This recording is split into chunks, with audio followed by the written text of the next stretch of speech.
नमस्कार दोस्तों। आज हम लोग दोस्तों पढ़ेंगे people as resource. Class 9th का बुक है जिसका नाम है इकोनॉमिक्स। उसमें लेसन 2 है पीपल एज रिसोर्स, उसको आज हम लोग पढ़ेंगे। तो दोस्तों अगर आप लोगों का इसका नोट्स चाहिए तो आप लोग मेरा टेलीग्राम चैनल ज्वाइन कर लीजिए, वहाँ पर मैं इसका नोट्स भी दे दूँगा। इसके साथ ही दोस्तों आप लोग अपने साथ एक कॉपी और पेन लेकर के बैठिए दोस्तों। जो चीज़ें इम्पोर्टेंट लगे बस आप लोगों को वहाँ पर उसको नोट कर लेना है। ठीक है, तो चलिए दोस्तों शुरू करते हैं रिसोर्सेज के बारे में। आखिर रिसोर्स क्या होता है, पीपल एज रिसोर्स कब बनता है। ठीक दोस्तों, तो चलिए दोस्तों देखिए पहले क्या है। पीपल जो होते हैं कंट्री में वो रिसोर्स की तरह कब काम करते हैं,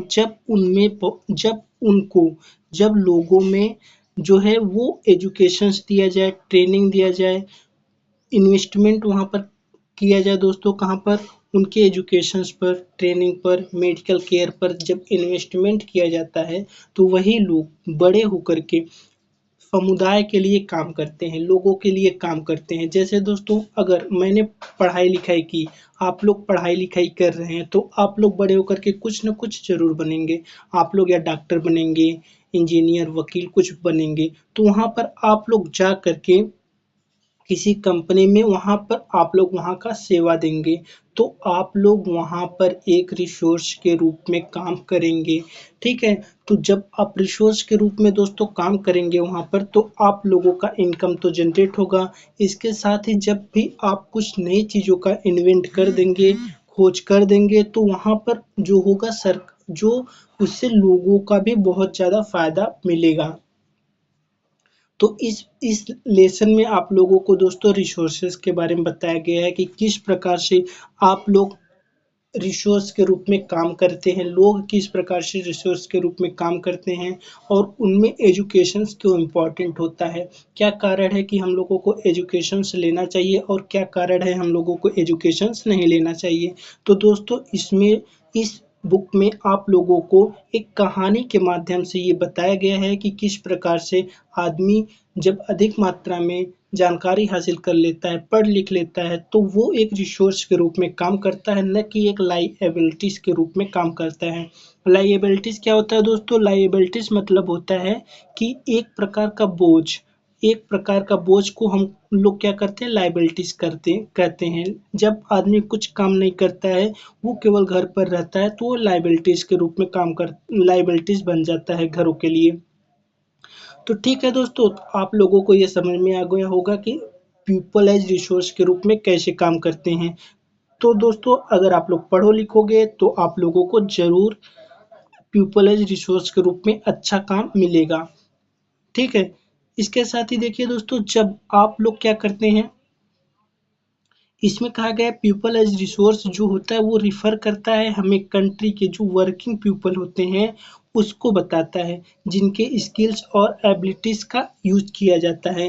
जो वर्किंग पीपल होते हैं जिनके स्किल और एबिलिटीज का यूज किया जाता है उसी को हम लोग कहते हैं पीपल एज रिसोर्सेज के रूप में यूज किया जा रहा है। ठीक है, ये क्या काम करता है, जब दोस्तों अगर आप लोग ऐसे पीपल एज रिसोर्स के रूप में काम करते हैं तो उससे सरकार का भी फायदा होता है। सरकार का जो जीडीपी होता है जो दोस्तों होता है वो भी बढ़ता है, जिसे ग्रॉस नेशनल प्रोडक्ट कहते हैं, जीएनपी। जीएनपी दोस्तों क्या होता है? Gross national product. ये दोस्तों सरकार का बढ़ता है जब आप सरकार के लिए काम करते हो और कुछ नई चीज़ों की खोज करते हो तो उसके लिए वो बढ़ता है। इसके देखिए दोस्तों कुछ निगेटिव साइड्स भी होते हैं। किसके? पॉपुलेशंस के। कुछ निगेटिव साइड्स ये होते हैं कि अगर आप लोग कोई भी काम नहीं कर रहे हो, केवल आप लोगों को पॉपुलेशन इसलिए बढ़ा हुआ है ताकि आप लोग केवल खाना खा सको और जी सको, तो ये थोड़ा सा क्या हो जाता है, लाइएबिलिटीज के रूप में काम करने लगता है, बोझ के रूप में काम करने लगता है। तो ये जरूरी है दोस्तों आप लोग बोझ न बन करके कोई रिसोर्स बनिए। किस प्रकार से ह्यूमन रिसोर्स बनते हैं, तो यहाँ पर इस चीज के बारे में हम लोग आगे पढ़ेंगे।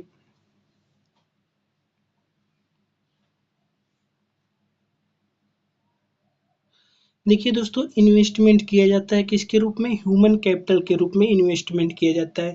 अब ह्यूमन कैपिटल क्या होता है दोस्तों? ह्यूमन कैपिटल जो होता है वो एजुकेशन होता है, ट्रेनिंग होता है, मेडिकल केयर होता है, तो ये सब जो होता है वो क्या होता है, ह्यूमन कैपिटल के रूप में आते हैं। जो हम लोग एजुकेशन प्राप्त करते हैं, ट्रेनिंग प्राप्त करते हैं, मेडिकल केयर प्राप्त करते हैं, वो सभी जो चीज़ें होती हैं वो हमारे ह्यूमन कैपिटल के अंतर्गत आती हैं।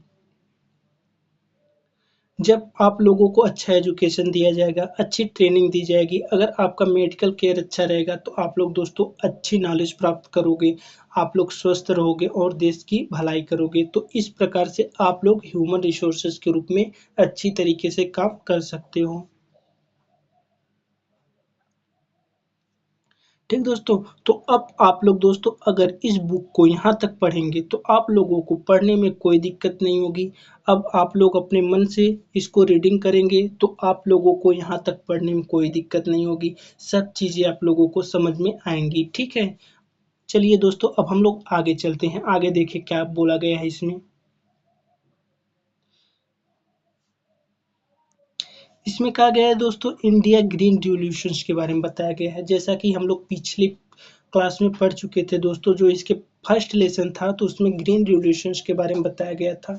तो ग्रीन रिवॉल्यूशन दोस्तों आया कहाँ से? हम लोग अगर देखा जाए तो प्रारंभ में क्या काम करते थे, हम लोगों के पास उतना अधिक मात्रा में ट्रैक्टर नहीं होता था, भोजन बहुत अधिक मात्रा में नहीं होता था दोस्तों।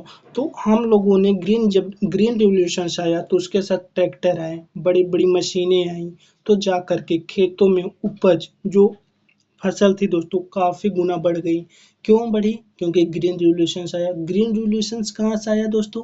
जो ह्यूमन रिसोर्स है, ह्यूमन रिसोर्सेस ने कुछ न कुछ प्रकार के आविष्कार किए। आविष्कार करने के बाद वो आविष्कार जो है काफ़ी अच्छे थे दोस्तों, ताकि हम लोगों का खाद्यान्न बढ़ सके। तो उसी से हमारा कहाँ पर आया, ग्रीन रिवॉल्यूशंस के कारण हम लोगों का खाद्यान्न बढ़ सका है। अब देखिए दोस्तों, इसमें पूछा जा रहा है, एक यहाँ पर आप लोगों के ही एज की एक गर्ल है, वो कह रही है कि व्हाट इज ह्यूमन रिसोर्स। आखिर ह्यूमन रिसोर्स क्या है? यह लैंड और लेबर जैसा ही है क्या? वो पूछ रही है। तो कह रहा है, ये लड़का जो कह रहा है, कहीं कह रहा है नहीं, ये उससे भी ज्यादा है। फिर ये पूछ रही है, अच्छा, तो what is human capital? Human capital क्या है? क्या ये पैसा, रुपया और डॉलर में बताया जाता है क्या? कारण नहीं है। ये जो ह्यूमन रिसोर्स होता है, ह्यूमन कैपिटल होता है, वो पैसे, रुपए और डॉलर से भी ज़्यादा होता है। तो चलिए देखिए दोस्तों, हम लोग कैसे ज़्यादा होता है इसको हम लोग देख लेते हैं।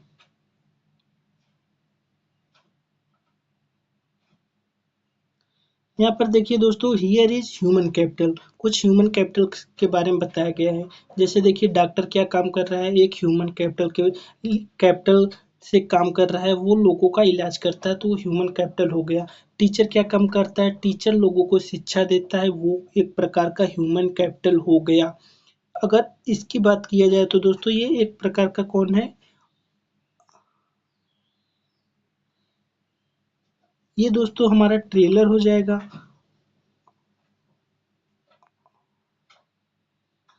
और ये हमारा दोस्तों कौन है, कोई इंजीनियर टाइप का है, जो ये सब जो लोग हैं वो लोग क्या काम कर रहे हैं, ह्यूमन रिसोर्स के रूप में काम कर रहे हैं। तो यही सब ह्यूमन रिसोर्सेज के रूप में काम करते हैं, तो इसी को ह्यूमन रिसोर्स बोला जाता है। अब क्या आप लोग बता सकते हैं दोस्तों, ये जो ह्यूमन रिसोर्स हैं किस प्रकार से एसेट्स के रूप में काम करते हैं? एसेट्स मतलब दोस्तों वो सभी चीज़ें जिससे हमारा इनकम होता है, उसी को एसेट्स बोलते हैं।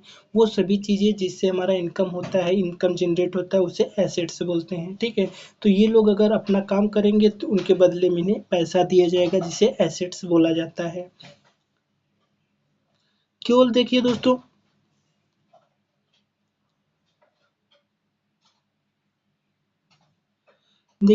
केवल जो एजुकेटेड लोग होते हैं या हेल्थी लोग होते हैं, वही केवल जो होते हैं हाइयर इनकम नहीं प्राप्त करते, बल्कि सोसाइटी में और सारे लोग होते हैं, बहुत सारे बिजनेसेस होते हैं, जिसको करके भी लोग पैसा कमाते हैं वहाँ पे।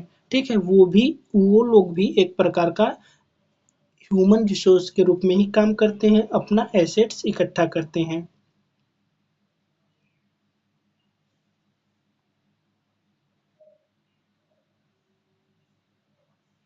देखिए जो दोस्तों जो ह्यूमन कैपिटल होता है वह एक प्रकार से बहुत ऊंचा होता है। किस चीज से ऊंचा होता है? जो फिजिकल कैपिटल्स होता है, लैंड हो गया और जो फिजिकल कैपिटल होता है उससे ऊंचा कौन सा होता है? ह्यूमन कैपिटल होता है। ह्यूमन कैपिटल इन सभी चीजों से अच्छा होता है, ऊपर होता है, ठीक है। क्योंकि आप लोगों का जो क्यों होता है वो ऊपर? क्योंकि जो ह्यूमन होता है वही इनका यूज करता है। किसका? जो लैंड होता है और जो कैपिटल होता है उनका यूज कौन करता है? ह्यूमन ही करता है। इसी कारण से ह्यूमन जो होता है इन दोनों चीजों से ही ऊपर होता है, इनका यूज ह्यूमन ही करता है, ठीक है। अगर बहुत सालों पहले की बात किया जाए तो दोस्तों देखा जाए तो आदमियों को एक प्रकार से लायबिलिटीज के रूप में काम करते थे। जैसे दोस्तों वो लोग कैसे काम करते थे? लायबिलिटीज के रूप में, मतलब वे लोग अपने स्वयं का खेतों में काम करते थे, अपना खेतों में पैदावार जो होता था उससे वे लोग अपना भोजन करते थे। लेकिन जैसे जैसे एजुकेशन सिस्टम बढ़ा, जैसे जैसे अधिक मात्रा में इंडस्ट्रियलाइजेशन हुआ दोस्तों, उद्योग बढ़ा, तो लोगों ने क्या काम कर दिया? लोगों को भी सेवा देना प्रारंभ किया। जब दो लोगों को सेवा देना प्रारंभ किया तो उसी प्रकार से ह्यूमन रिसोर्सेज के रूप में वे लोग काम करना प्रारंभ कर दिए। तो आप लोगों से दोस्तों ये जरूर रिक्वेस्ट है कि आप लोग अपने साथ पेन और कॉपी लेकर के बैठिएगा। जो चीज़ें न आती हों या फिर मैं जो बोल रहा हूँ उसमें आप लोग नोट करते हुए चलिएगा, ताकि दोस्तों जो चीज़ मैं आपको बता रहा हूँ अब वैसे तो आप लोगों को तो आ जाएगा, लेकिन काफ़ी दिन तक याद रहे तो उसके लिए आप लोगों को ये सब लिखना भी पड़ेगा।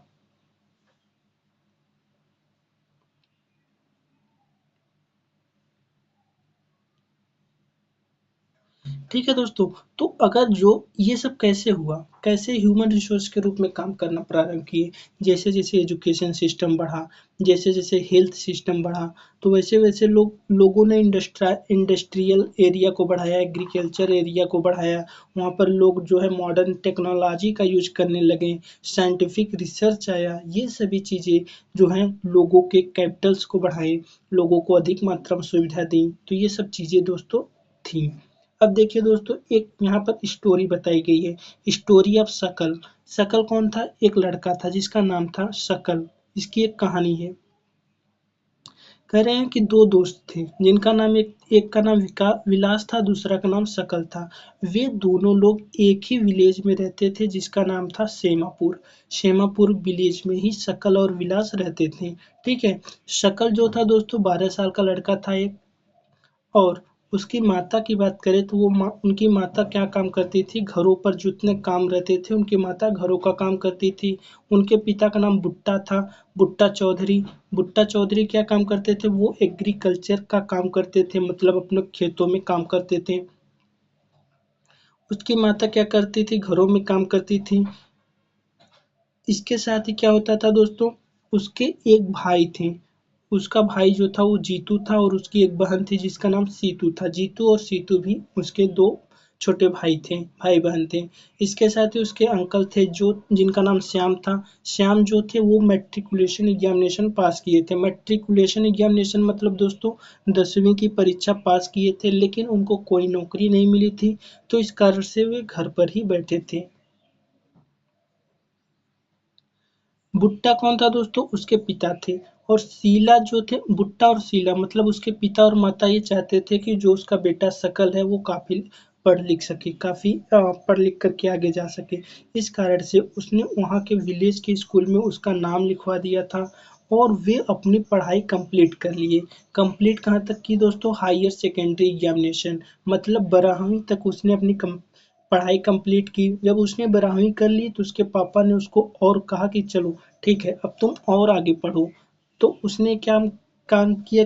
क्या काम किए उनके पापा ने? एक शकल को उन्होंने लोन लेकर के पढ़ाना शुरू किया और वो एक कंप्यूटर में अच्छा खासा शिक्षा प्राप्त कर लिया था दोस्तों। उसने शिक्षा प्राप्त की थी किसमें? कंप्यूटर में।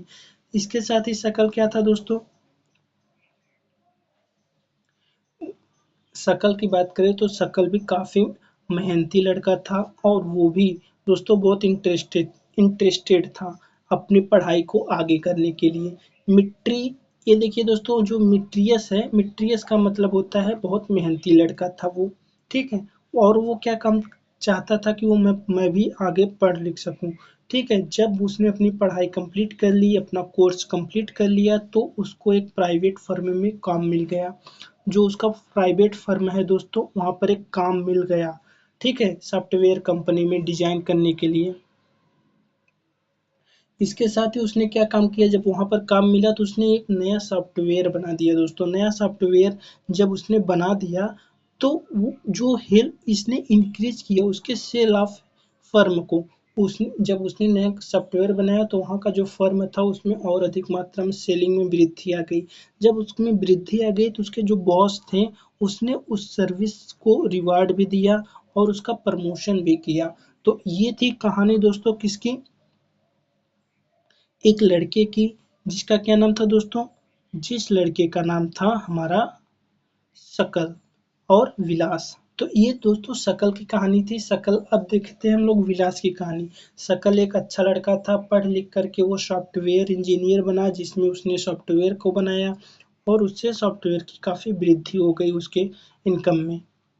उसके बॉस ने उसको पैसा भी दिया इनकम के तहत। अब देखते हैं दोस्तों विलास की कहानी। विलास भी 11 साल का लड़का है। देखिए दोस्तों, उसी गांव में विलास भी रहता था जिस गांव में शकल रहता था।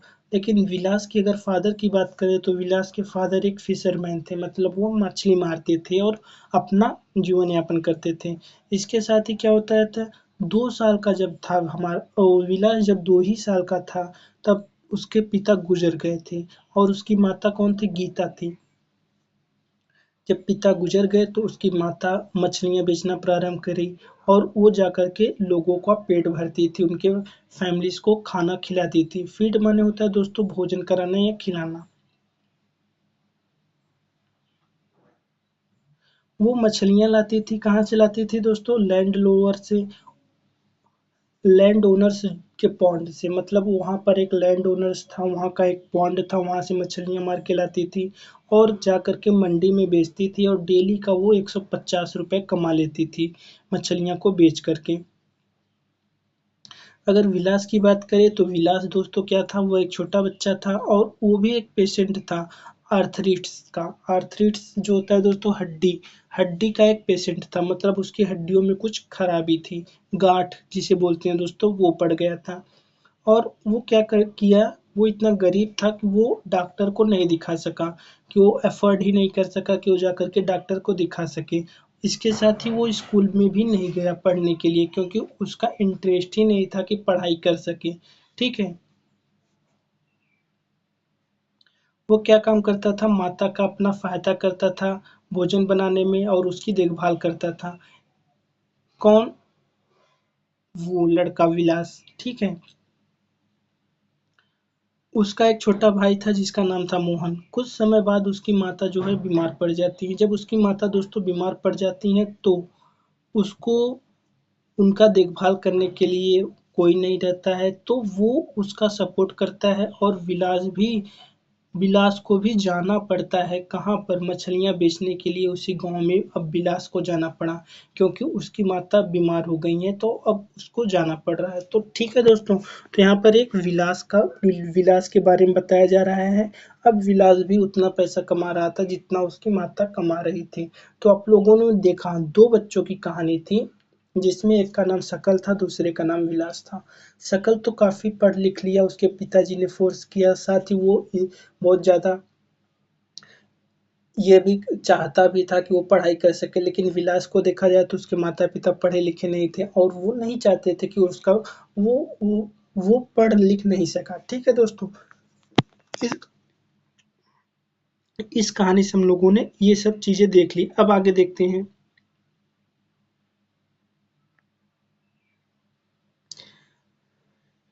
अगर देखा जाए दोस्तों, इस दोनों केस स्टडी में हम लोगों ने ये देखा कि जो शकल था वो स्कूल गया, विलास जो है स्कूल नहीं गया। शकल जो था वो स्ट्रांग भी था फिजिकली और हेल्थी, वो स्वस्थ भी था, लेकिन विलास जो था उसको एक प्रकार की बीमारी थी जिसका नाम था आर्थरिटिस, वो बीमार था, ठीक है। शकल को कंप्यूटर प्रोग्रामिंग में जॉब मिल गई थी और उसकी डिग्री के कारण उसे अच्छा पेमेंट मिल रहा था। लेकिन आज भी विलास जो है उसी गांव में जा कर के काम कर रहा था।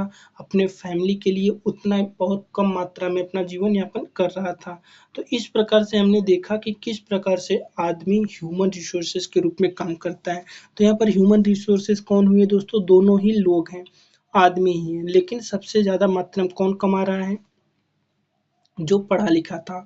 और कम मात्रा में कौन कमा रहा है? जो पढ़ा लिखा नहीं है। ठीक है दोस्तों, इस प्रकार से पढ़ाई का बहुत फर्क पड़ता है। अगर आप लोग पढ़ो लिखोगे तो आप लोग जरूर अच्छी नौकरी पाओगे और आप लोग अपने इनकम में वृद्धि जनरेट करोगे।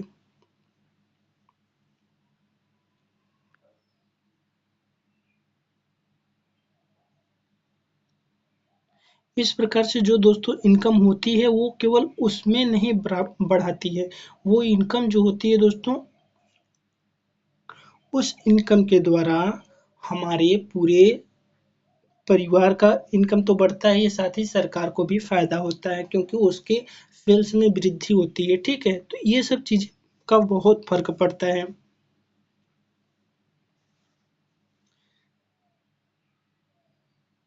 तो इन्वेस्टमेंट कहाँ पर किया करना चाहिए दोस्तों? ज़्यादा से ज़्यादा एजुकेशन और मेडिकल केयर पर किया जाता है, ताकि लोगों को उनके फ्यूचर्स में जाकर के हाई प्रॉफिट हो।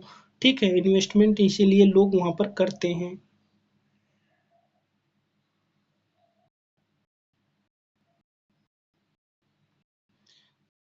तो आप लोगों पर इन्वेस्टमेंट किया जा रहा है, इसका मतलब आप लोग जो है पढ़ लिख के अच्छी नौकरी प्राप्त करेंगे, इसीलिए आप लोगों पर इन्वेस्टमेंट किया जा रहा है।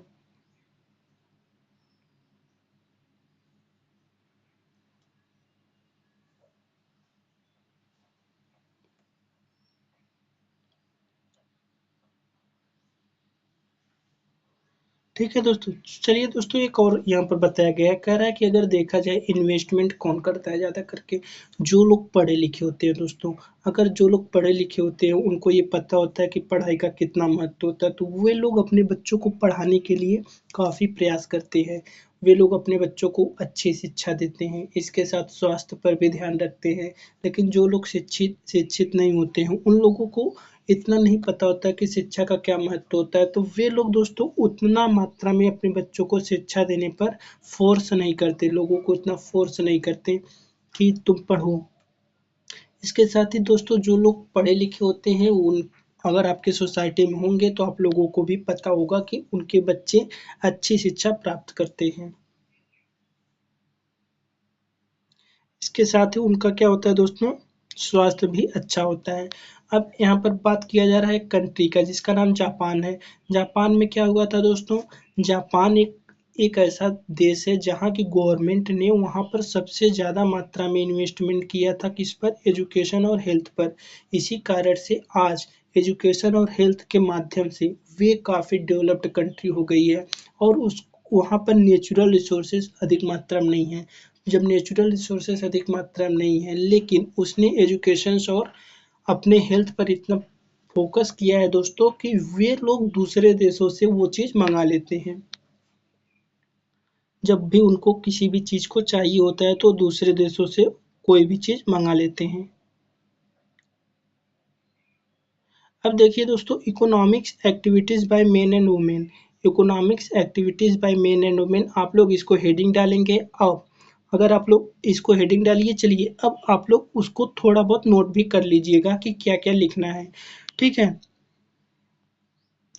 देखिए दोस्तों, जो अगर एक्टिविटीज़ की बात करें तो एक्टिविटीज़ क्या होता है, बहुत अलग अलग तरीके की एक्टिविटीज़ होती हैं। जैसे देखिए दोस्तों, यहाँ पर प्राइमरी सेक्टर्स के बारे में बताया गया है, सेकेंडरी सेक्टर के बारे में बताया गया है और टर्शियरी सेक्टर के बारे में बताया गया है। प्राइमरी सेक्टर्स क्या होते हैं? वे सभी चीज़ें जो एग्रीकल्चर से रिलेटेड होती है। जैसे कि देखा जाए दोस्तों, एग्रीकल्चर हो गया, फॉरेस्ट्री हो गया, एनिमल हस्बेंड्री हो गया, मतलब एनिमल आप लोग पालोगे और उसके दूध का यूज किया जाएगा, वो सभी चीज़ें। फिशिंग हो गया, पोल्ट्री हो गया, फार्मिंग हो गया, माइनिंग हो गया और क्वायरिंग हो गया, ये सभी चीज़ें जो है दोस्तों किसके अंतर्गत आती हैं? प्राइमरी सेक्टर्स के अंतर्गत आती हैं। प्राइमरी सेक्टर्स के अंतर्गत ये सभी चीज़ें आती हैं। अब सेकेंडरी अगर देखा जाए तो सेकेंडरी के अंतर्गत कौन कौन सा आता है? सेकेंडरी के अंतर्गत सभी मैन्युफैक्चरिंग चीज़ें आती हैं, जो हम लोग मैन्युफैक्चर करते हैं, बनाते हैं, वो सेकेंडरी के अंतर्गत आता है। टर्शियरी कौन सा होता है दोस्तों? टर्शियरी के अंतर्गत हमारा जो तीसरा होता है वो क्या होता है? जैसे ट्रेड हो गया, ट्रांसपोर्ट हो गया, कम्युनिकेशंस हो गया, बैंकिंग हो गया और एजुकेशंस हो गया। ये सभी चीज़ें जो है दोस्तों वो टर्शियरी के अंतर्गत आती हैं, तीसरे सेक्टर के अंतर्गत आती हैं। जो तीसरा सेक्टर है दोस्तों, पहला सेक्टर में बहुत ज़्यादा पैसा नहीं मिलता। जो सेकेंड और थर्ड सेक्टर होता है उसमें ज़्यादा पैसा मिलता है। अगर सेकेंड और थर्ड की कंपेयर किया जाए तो दोस्तों थर्ड वाले में सबसे ज़्यादा पैसा मिलता है। लेकिन भारत की बात करें तो भारत में बहुत सारे लोग ऐसे हैं जो अभी भी प्राइमरी सेक्टर में लगे हुए हैं।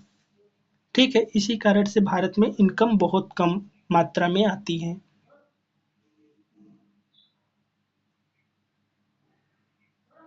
इन्हीं को दोस्तों बोलते हैं इकोनॉमिक्स एक्टिविटीज़।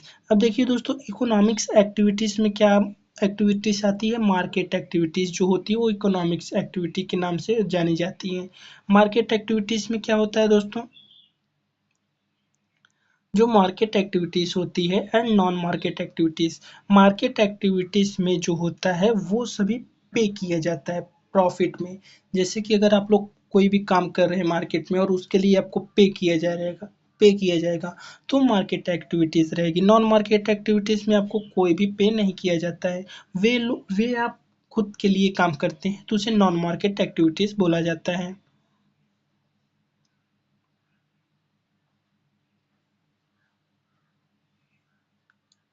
कह रहा है दोस्तों कि आप लोग भी एक एक्टिविटीज़ करिए कि आप लोग भी किसी कॉलोनी में जो आपके नज़दीक में हो वहाँ पर जाइए और देखिए कि किस प्रकार से लोग अलग अलग प्रकार के कामों में वहाँ के गांव में या कॉलोनी में लगे हुए हैं। तो देखिए दोस्तों, और उनसे कुछ पूछने का भी प्रयास करिए कि वे किस सेक्टर में काम कर रहे हैं, कहाँ पर काम कर रहे हैं। तो इससे आप लोगों का नॉलेज एक्सपेंड होगा, बढ़ेगा थोड़ा। ठीक है। अब देखिए दोस्तों, अब आप लोग बताइएगा कौन सा जो है इकोनॉमिक एक्टिविटीज है, कौन सा नॉन इकोनॉमिक एक्टिविटीज है। तो विकास मछली बेचता है गांव में, तो ये तो दोस्तों इकोनॉमिक्स होगा, क्योंकि बेचेगा तो उसको पैसा मिलेगा। अब कह रहा है विलास जो है वो खाना भी बनाता है, तो खाना बनाएगा तो उसके लिए कोई पैसा नहीं मिलेगा, क्योंकि वो अपने फैमिली के लिए बना रहा है। तो दोस्तों ये नॉन इकोनॉमिक एक्टिविटीज हुई। फिर शकल जो क्या काम करता है? वर्क करता है प्राइवेट फर्म में, तो उसको खाना मिलता है और पैसा मिलता है, तो ये इकोनॉमिक एक्टिविटीज़ हो गई। शकल क्या काम करता है? अब देखभाल भी करता है अपने बहन का और भाई का, तो इसके लिए उसको तो पैसा नहीं मिलेगा, ये नॉन इकोनॉमिक एक्टिविटीज़ हो गई। तो हमें उम्मीद है दोस्तों आप लोगों को इकोनॉमिक एक्टिविटीज़ और नॉन इकोनॉमिक एक्टिविटीज़ समझ में आ गई होगी।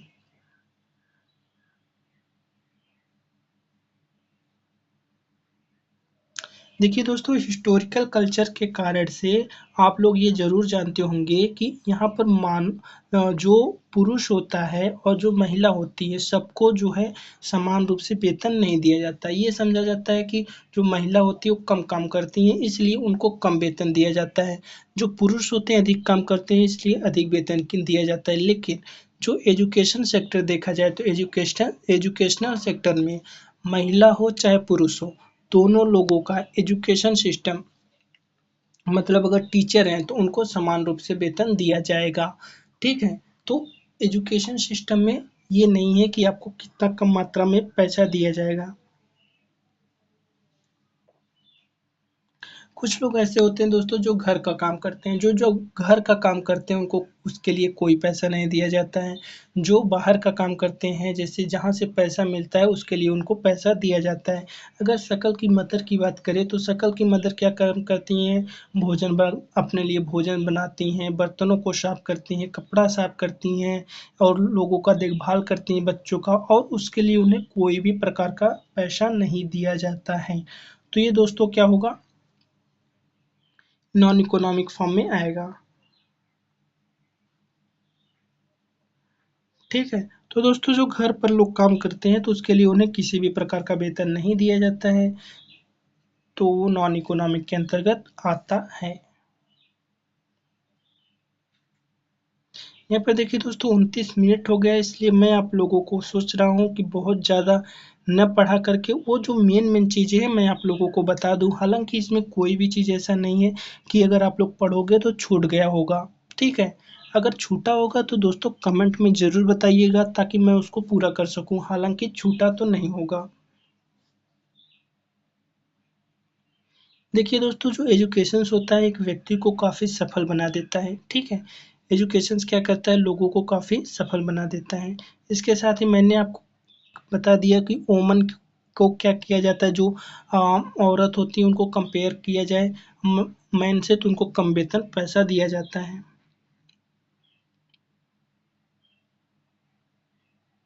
आज के समय में अगर देखा जाए दोस्तों, आज के समय में लोग अधिक मात्रा में जागरूक हो गए हैं। जागरूक हो गए हैं तो वे लोग क्या काम कर रहे हैं, अपने बच्चों को अधिक मात्रा में अच्छी क्वालिटी की शिक्षा दे रहे हैं।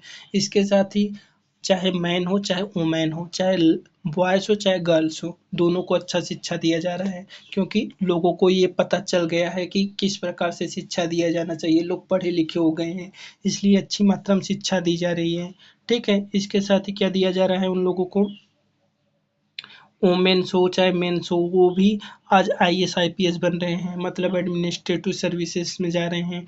लोग और भी सर्विसेज हैं जहाँ पर जा रहे हैं, जहाँ पर हाई लेवल्स की साइंटिफिक हो गया, साइंटिफिक टेक्नोलॉजी हो गया, कम इन सभी चीज़ों में लोग अच्छी तरीके से जा रहे हैं, चाहे मैन हो चाहे वुमेन हो, दोनों की भागीदारी लोग देखा जाए दोस्तों अब जो है समान होती जा रही है, ठीक है। तो इस प्रकार से अगर आप लोग शिक्षा लोगे तो आप लोगों को भी बहुत अधिक मात्रा में इनकम में भी वृद्धि होगी, साथ ही आप लोगों के लिए काम भी करोगे तो वहाँ पर भी वृद्धि होगी। तो ये था दोस्तों ह्यूमन रिसोर्सेज के बारे में बात। अब आप लोगों को पता चल गया होगा कि ह्यूमन रिसोर्सेज क्या होते हैं, नॉन फार्मिंग क्या होती है, फार्मिंग क्या होती है, कैपिटल नॉन कैपिटल्स, ये सब चीज़ें आप लोगों को पता चल गई होंगी दोस्तों, ठीक है। अगर वीडियो दोस्तों अच्छी लगी हो तो कृपया लाइक शेयर और सब्सक्राइब किए बिना मत जाइएगा। हालांकि दोस्तों मैं तो चाह रहा हूँ आप लोगों को और पढ़ा दूँ, लेकिन टाइम ज़्यादा हो जाएगा तो आप लोगों को बोरिंग लगेगा। तो चलिए दोस्तों, केवल यहीं तक रहने देते हैं ताकि आप लोग इसको रिवाइज कर लीजिएगा। और इसको इतना पढ़ने के बाद दोस्तों ये ज़रूरी नहीं है कि इस चीज़ में आप लोगों को सब कुछ चीज़ें बता दी गई हैं। बस आप लोग इसको पढ़ लीजिए और अपने कॉपी पर नोट्स तो बना लिए होंगे। हालांकि मैं इसका नोट्स प्रोवाइड कर दूंगा दोस्तों आप लोगों को, लेकिन आप लोग अपने आप से ज़रूर लिखते रहिए क्योंकि मैं आप लोगों को लेक्चर दे रहा हूँ, इसके साथ ही नोट्स भी दे दूंगा। जितना अच्छा आपका नोट्स होगा उतनी अच्छी आपकी नॉलेज होगी दोस्तों। तो चलिए दोस्तों, तब तक के लिए bye bye, take care, like share subscribe न करिएगा। मिलेंगे अब नेक्स्ट क्लास में।